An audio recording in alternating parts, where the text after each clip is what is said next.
Every day, we put on our headphones, touch our screens, and simply press play.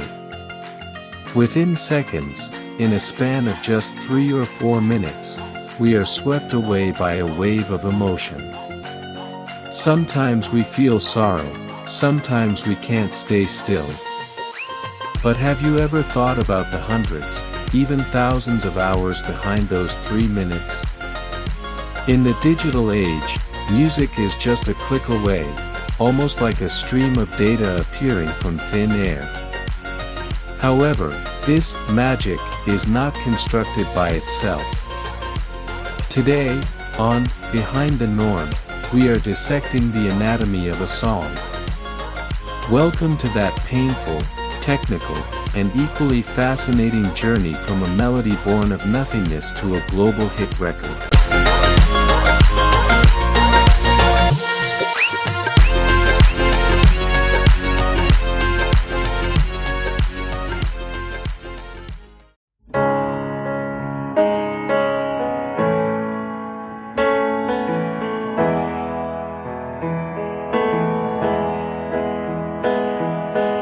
Let's win back time. Let's go to that pure era before digital screens, undo buttons, and unlimited track recording possibilities. The 1950s and 60s. In those years, recording a song meant imprisoning the sound vibrating invisibly in the air into a physical substance.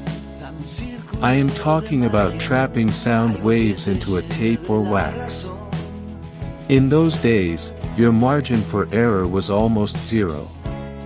5 or 6 musicians would play simultaneously in the studio. If the drummer dropped a stick at the 50th second or the vocalist went off-key on a single note near the end of the song, the entire group had to start everything from the very beginning, even if they were exhausted. Back then, music was not a montage, but the freezing of a moment. In place of the software that fits in our pockets today, there were massive analog consoles, miles of magnetic tape, and heavy equipment filling an entire room. Sound was like unrefined raw gold in the hands of a master jeweler. Transforming it into a masterpiece required physical strength, incredible concentration, and flawless timing. Date tiempo para respirar, date aire para estar en vos.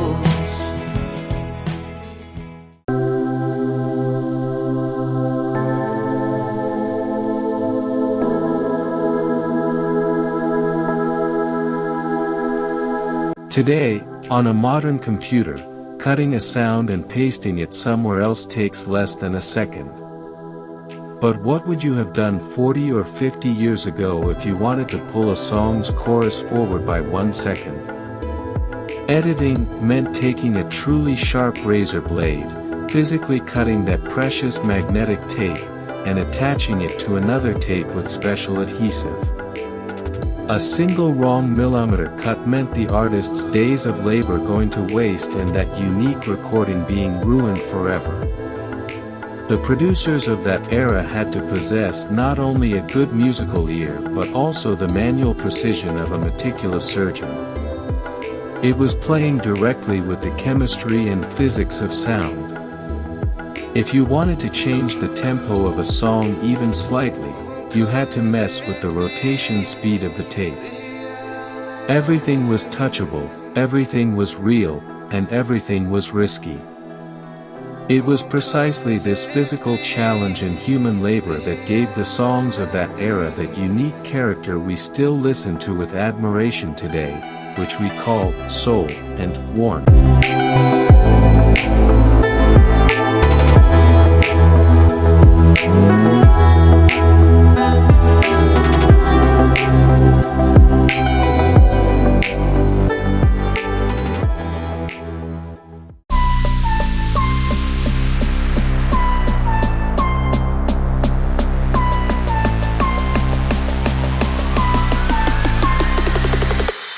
By the end of the 80s, a revolution occurred that acted like an earthquake in the music world: digitalization.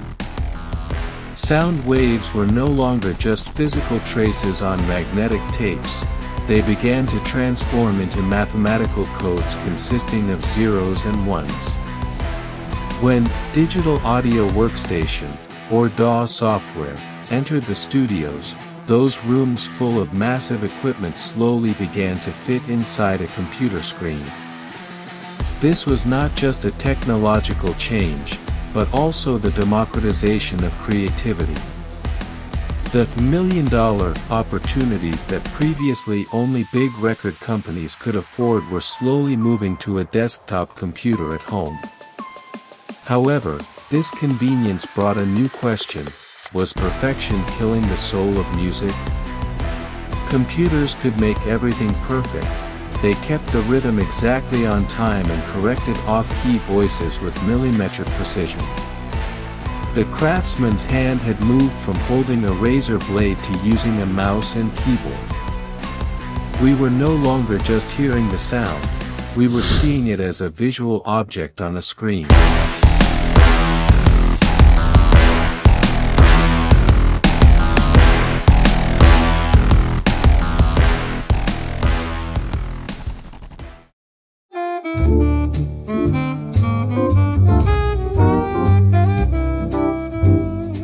When you start building a song, just like the foundation of a building or the skeleton of a piece of jewelry, you need a structure upon which everything sits. In music, this structure is rhythm and bass. This is where the heart beats in the anatomy of a song. A modern producer, looking at a blank screen, first places that kick drum.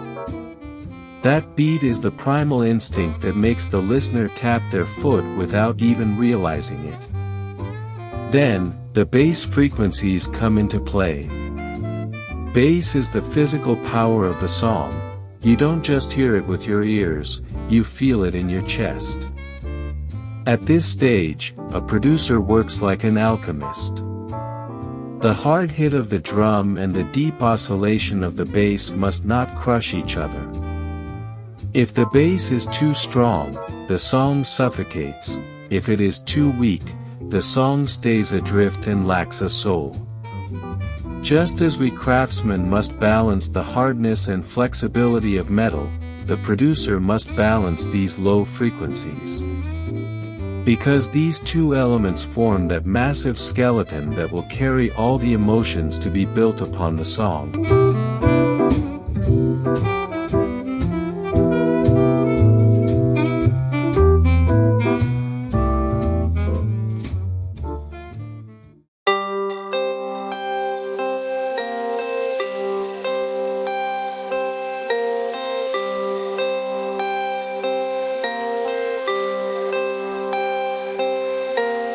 After the skeleton is built, it's time for the flesh and bone of the song, harmony. Chords, pianos, guitars, and strings. This stage is the song's color palette. At this stage, a producer adds dozens of different layers. Sometimes they place hidden sounds that the listener doesn't hear directly but feels their absence.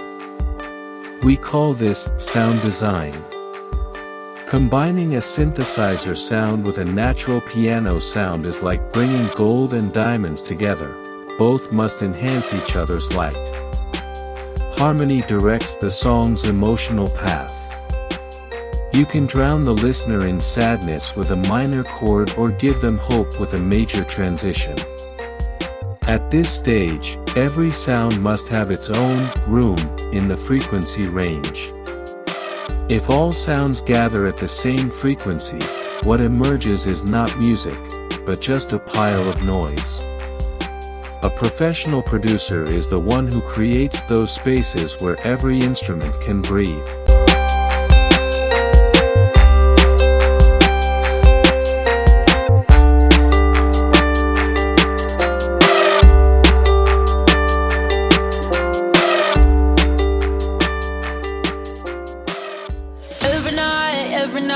Every night are we paradise seems so far away.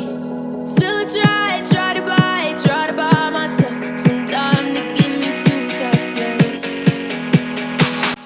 come to the most human, most vulnerable, and most crucial point of a song, vocals. No matter how perfect an instrument is, nothing can replace the bond formed with the human voice. However, that flawless vocal performance recorded in the studio is actually a great feat of engineering. A vocalist sings the song many times.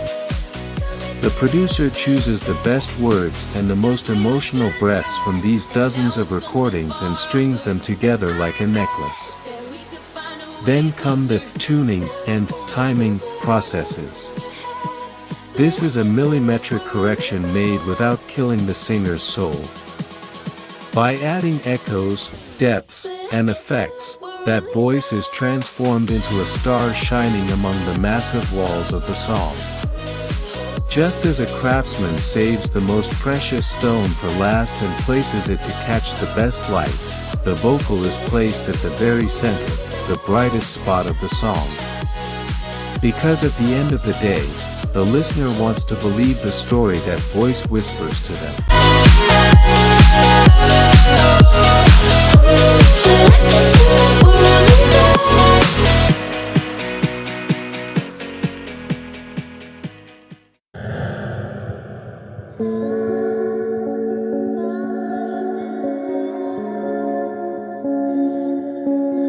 When all instruments and vocals are recorded, we have hundreds of different channels.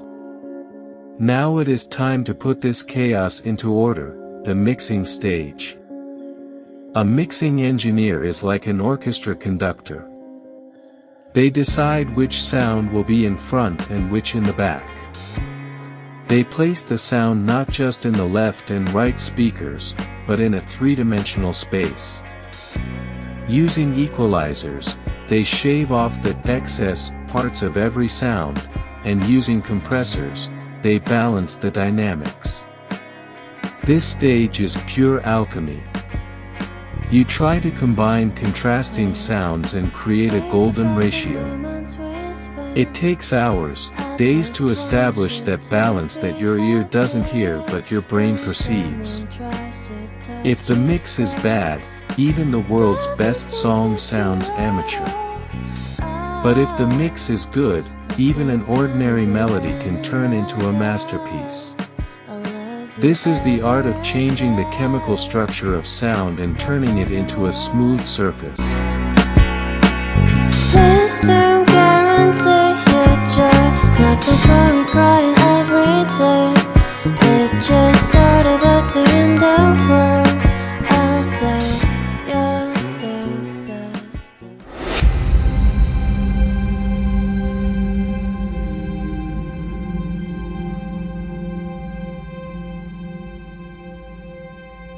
The song is almost finished, but it needs one last touch, that professional luster.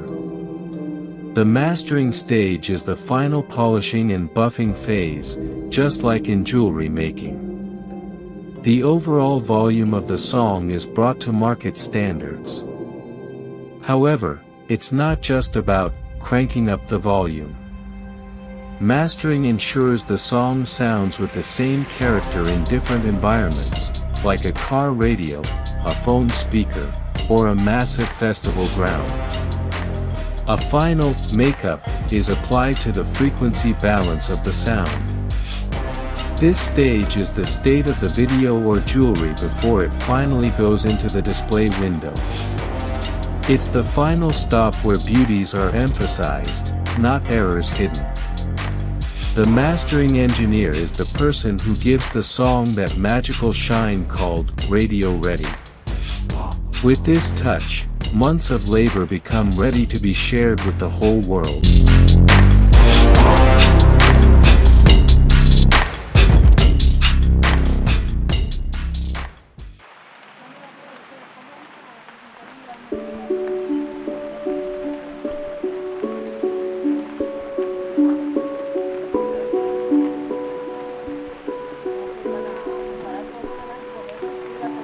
Today, songs are consumed in seconds.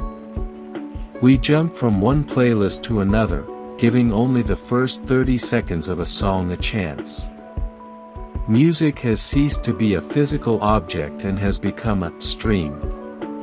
Does this situation devalue the massive labor behind it? Absolutely not.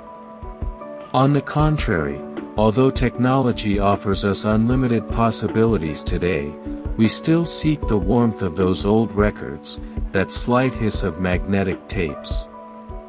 Because even in a perfect digital world, the human ear misses those small human errors, what we call the analog soul.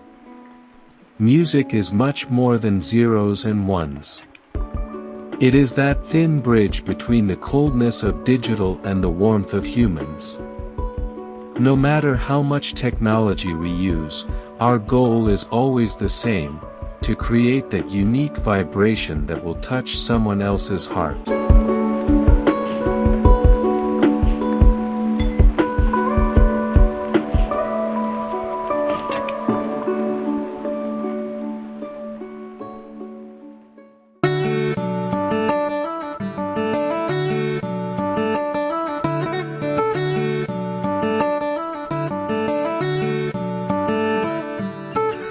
We have reached the end of this journey where we examined the anatomy of a song. As you can see, that simple melody reaching your ears is actually a product of physics, mathematics, technology, and most importantly, intense passion. As a craftsman, I can say this: whether you work a gold ring or a sound wave, nothing you don't put your soul into turns into a true work of art. That 3-minute miracle is actually a signature left in the collective memory of humanity.